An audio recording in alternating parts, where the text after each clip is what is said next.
Red Dead Redemption 2's finally here. It's time to shoot some guns. Bang, bang, bang, bang, bang, bang. You tell me what you done did with my whore. I ain't telling you what I did with your whore. There ain't nothing you can do to make me.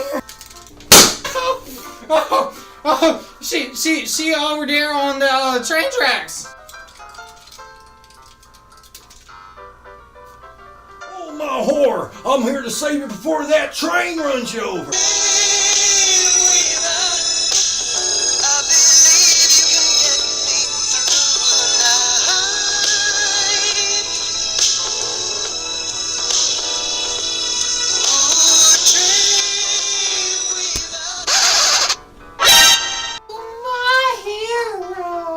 It's a damn demon!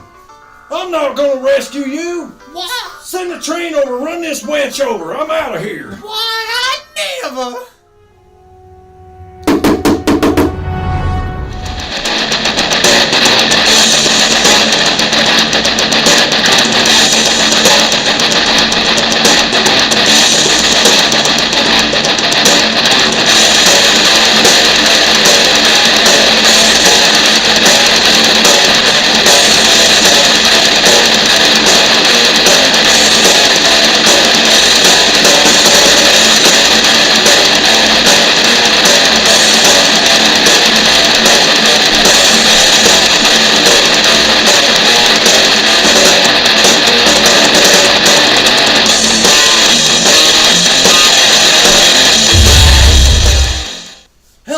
It's me, Nate, aka Devil Dog, and the day has finally arrived. That's right, it's the release date of Red Dead Redemption 2.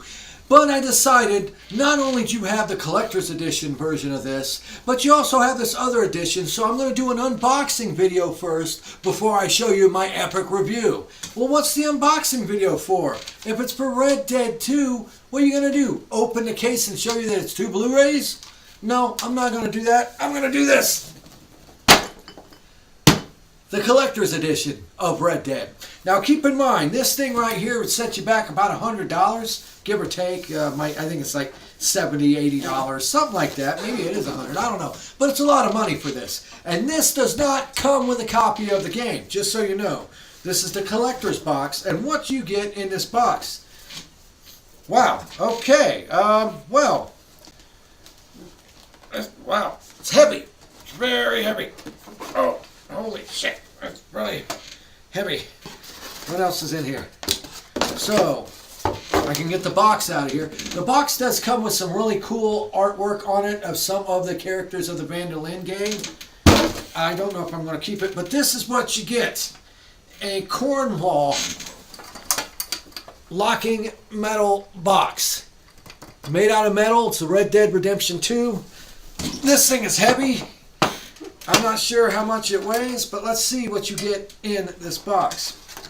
It's a box inside of a box. It's Boxception. First up, you get a Wheeler Rawson catalog. This is one of the catalogs that you look through in the game to find all your weapons and stuff that you can actually buy. And as you can see here, it actually is a complete book that shows you all the items that you can actually get in the game. The outfits, the weapons, and your tonics, the price. This is pretty freaking cool. That's actually pretty neat. Next up, you get high quality bandana. Just let me get it up close so you can see this here. You get your standard issue bandana, but it is branded Red Dead Redemption 2 that's sewn on it. Not a bad bandana, nice quality, kind of on the thin side. It's got a nice little artwork of different guns on it. Not bad. Next up, and here you get... Ooh! You get a map of some treasure. So I guess if you find this location, it's got 1, 2, 3... Okay. This is a map to find some treasure in game. Interesting. Sorry, I'm not going to show this a little longer. I want the damn treasure. Okay. Next up is a Red Dead Redemption 2 challenge coin. Wow. Okay. You get a real metal. You can open this up too. The lid is magnetic, which is really cool. You got a nice metal stamped Red Dead Redemption, and you have a real metal Outlaws for Life Rockstar game Red Dead Redemption 2 Buffalo coin. And it comes in this really neat magnetic case. This is freaking cool. That's neat. What else do you get in this box? Well, let's see. There's more. Next up, you get this little money bag. Little money bag. I wonder what's in this little money bag. Does it open? Yeah, of course it opens. Inside the cloth money bag, you get all these little gun pins. Different weapons that are from the game. Looks like 1, 2, 3, 4, like 5 different pins of the different weapons in the game, including a hatchet, a knife, a revolver, and a rifle. Okay, not bad. Next up, you get an adorably cute. You get a nice little lock and a key. Don't lose the key, kids. This is obviously the lock that goes on the end of the box here. Let's see if it actually opens it. It does. Alright, next up you get some Red Dead 2 Rockstar themed. I'm assuming these are playing cards. Let's see. Yeah, it looks like your standard issue playing cards. It's a nice set of nice playing cards with rather good detailed characters on the cards. Good quality cards. Nice paper stock this is made out of. Okay, the next item you receive is a pack of cigarette cards. Okay, 12 pack of cigarette cards. I know in the game, if you collect cigarette cards, there's people that will actually, if you get the whole set, will give you a lot of in-game money for them. And once again, these are actually thick stock paper. As you see here, the cigarette cards are like collector cards that you got some wildlife on there. You got hot air balloon. Interesting little artwork of good quality cards. Last item you receive is a City of Saint Denis puzzle. It's a 100-piece puzzle. Is it color?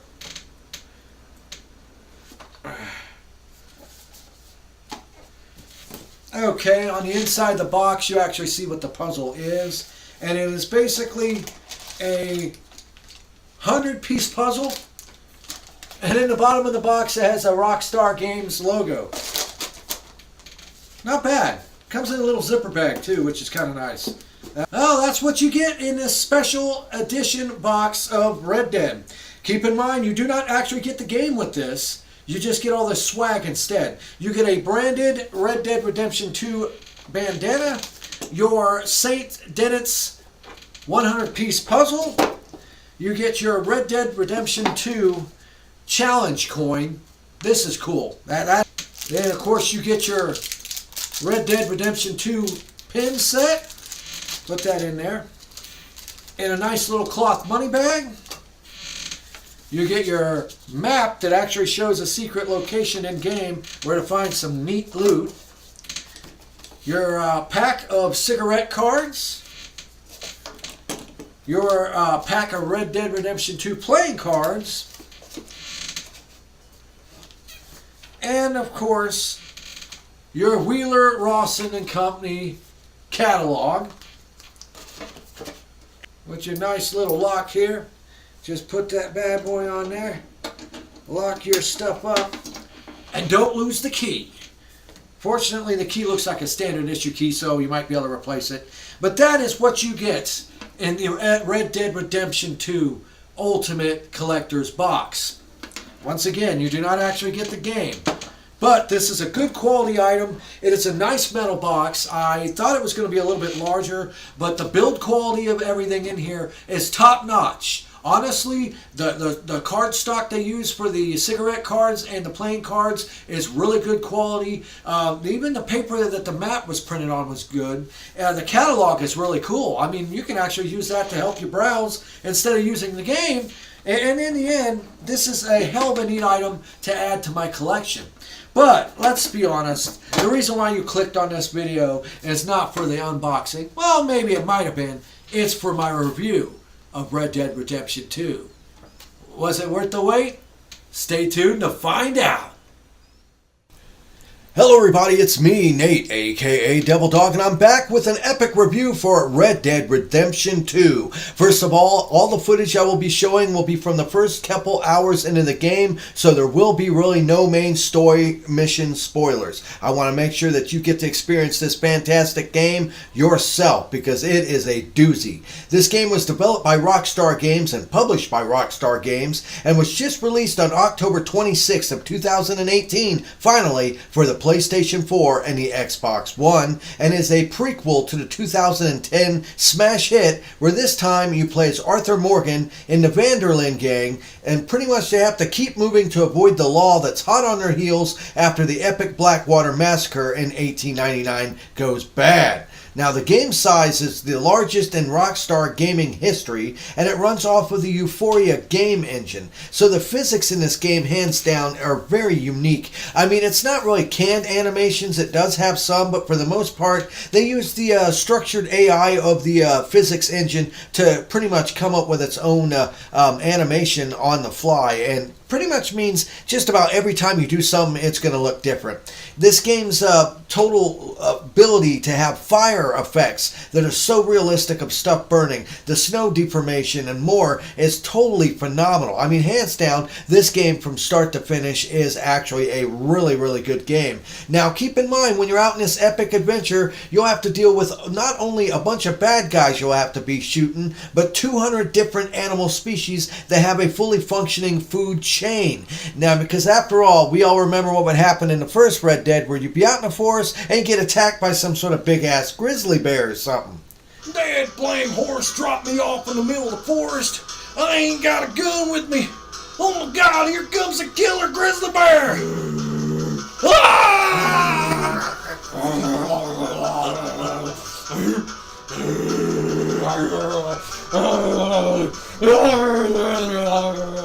Well, in this one, this can happen too, but the hunting mechanics in this, I have to actually say, are a little bit nuanced. Like most things in this game, they kind of got carried away with the amount of detail. They went overboard with it, and don't get me wrong, I am not nitpicking in any way, but if you don't know what you're getting involved with this game, you might be severely overwhelmed. I mean, just to hunt alone, you have to make sure that you have the proper equipment with you, the proper bows to use with your bow and arrow. I mean, the proper arrows to use with your bow, because if you use the wrong type of arrow on an animal, you can damage the hide and the carcass, which can lead to some problems when you skin it and actually try to sell it or use it for food.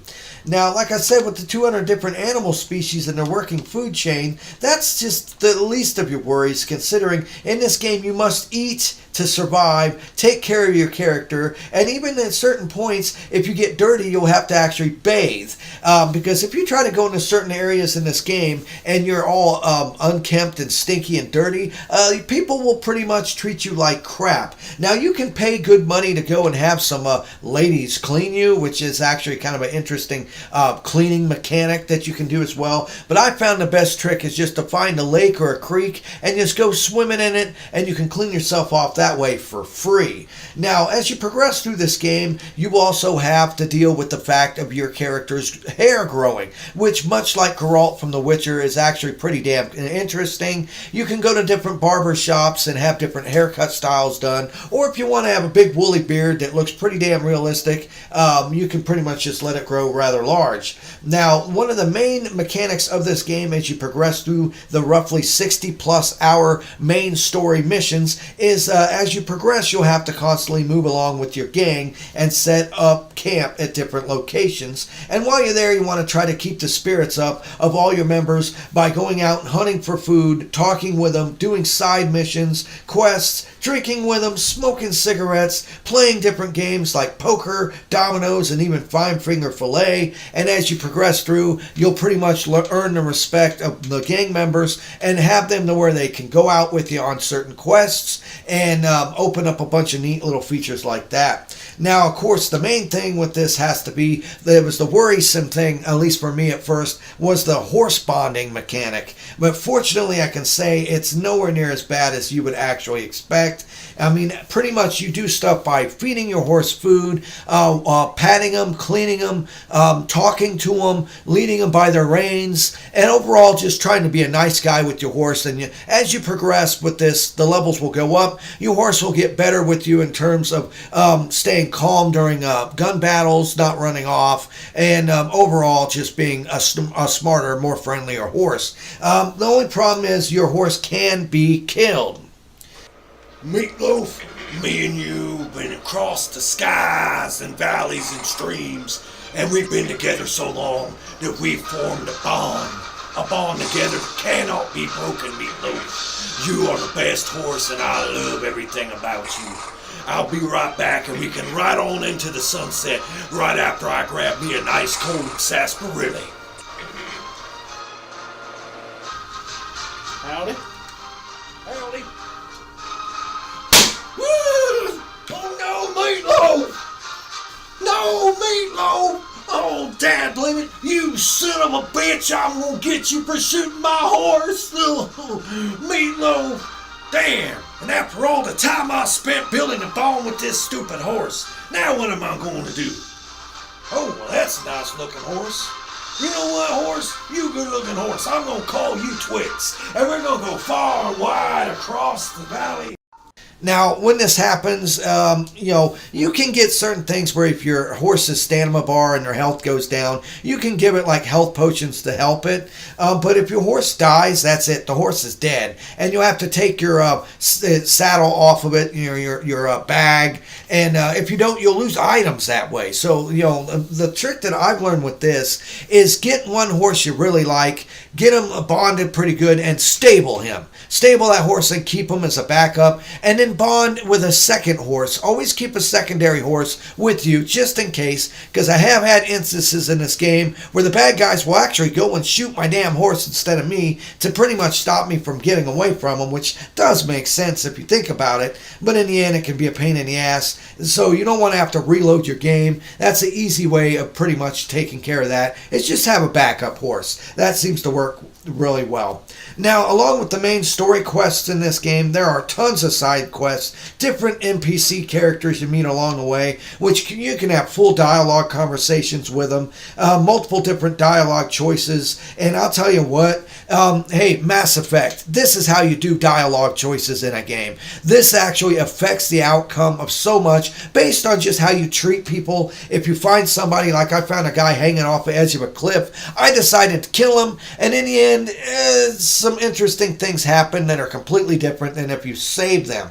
I'll have to admit, I am really, shocked by the sheer amount of content that's in this game. Now, remember, along with all this other content that you do, you also have to do other stuff like bank robberies. Everybody get down on the ground. This here's a bank robbing. You, over there, teller, give me your money. Do you happen to have an account here with us here at Johnson & Johnson? What? No, you don't understand. I don't have an account here. I'm robbing the bank. There is no need to talk such profound, indubitantly type bad attitude here, sir. I do not appreciate that. Well, you know what? I don't appreciate your attitude talking to me like that. Perhaps if you ask a little nicer, sir. Oh, yeah? Oh, how rude! You have shot me! Really? Well, how about this? Oh, you have shot me again! Oh, fine. Here, take this, a bag of gold. Well, I guess I'll have to do. It is all I'm going to give you. Now I'm going to die.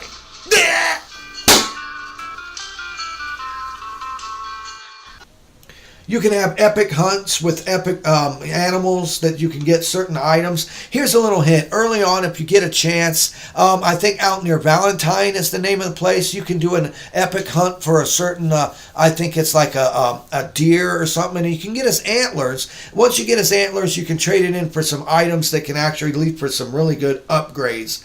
But along with all this other stuff that you can do, from fishing, from playing games, from going to shows, from getting drunk, having fun with the ladies, teaming up with your buddies, going out, finding loot. I mean, you can even do stuff including, seeing shows, like I said. The sheer amount of content in this game is just staggering, the amount of stuff you can actually do in this game. Now, once again, one of the main mechanics that was actually from Red Dead Redemption makes an epic return in this, the Deadeye mode. Now, this version of it has 5 different levels that you get as you progress. The first one, as you start off, is pretty much your standard ability to slow down time, and actually later on as you go, you can have it set to where you can target organs that will light up. So if you want to do a heart shot, a brain shot, kidney shot, you'll be able to do that. I was found myself having fun just shooting guns out of the people's hands or shooting their hats off their head. That's always fun.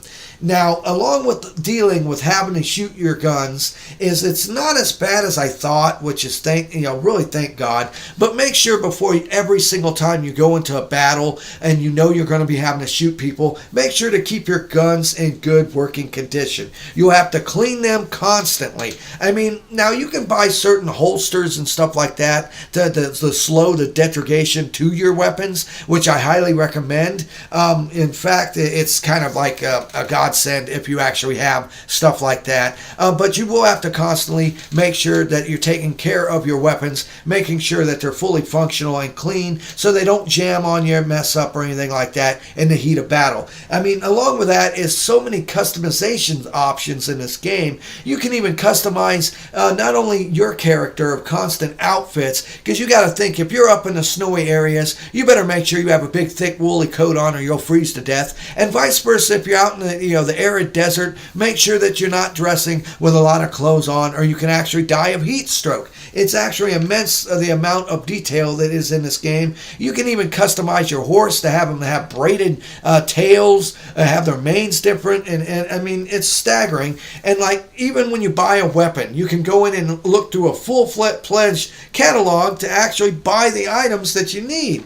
It's really, really impressive. And like I said, from start to finish, you're looking at a minimum of 60 hours and well over 100 hours if you actually want to go and do everything. Hell, I've been playing the hell out of this game for quite a while now, just to get the review out now. And I'll tell you what, in the end, this game, even once you beat it, there is still so much to do, and that's not even including the up-and-coming online mode that'll be launching about a month after launch. In the end, I would have to say this game is well better than what my expectations were. I will say there are some aspects of it that I do find annoying. This is one of those games that I honestly love to death, but I hate it at the same time. And this is strictly my opinion, but the reason why is because of this. There are so many things that you do that are little nuances that you cannot skip. Like a good example is when you want to loot a body, you physically have to loot the body each and every time. There doesn't seem to be an ability to fast pass the animation.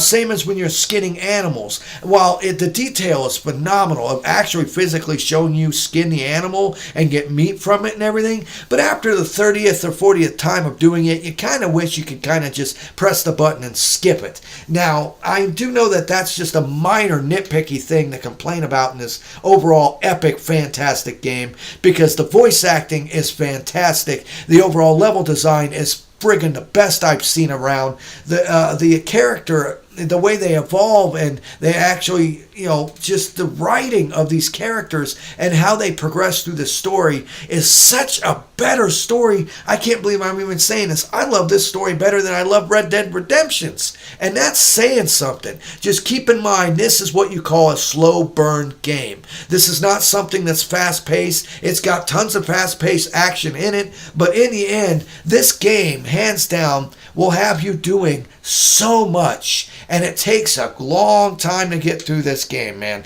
I'll tell you what, you definitely get your money's worth with this game. And all the different rating places that are giving this a perfect score, I would love to say that this is a perfect game. I can't say it is, though, because I don't truthfully believe anything is perfect. No matter how good something is, there's still going to be something in it that messes up. And in the end, though, this is definitely Game of the Year. There's no way in hell anything else is going to beat this out. This is not only a Game of the Year, this is pretty much the game of the millennia. If you have ever played the first Red Dead, please pick this up. If you haven't ever played the first Red Dead, I highly recommend you try this, because in the end, for the price of $65, the content that you're getting in this game is well worth it, and I have had a friggin' blast with this game. This is a fantastic game. This was Nate, aka Devil Dog, and I want to say thank you for everyone who subscribes to my channel. I want to say thank you for everyone who watches this video. Please leave in the comments below of what you think of this game, if you're playing it, if you're actually enjoying it, what you like about it, what things you think they should change in the future. Make sure to hit that bell icon. That way you're kept up to date whenever I upload any new content. And remember, I always end my videos by saying, have fun, play hard, and remember, people, the devil is in the details. Peace out. Put your partner around there. Everybody go and hit the ground. Yeah. You wait until I get you back in a sack with some sarsaparillas. Bang,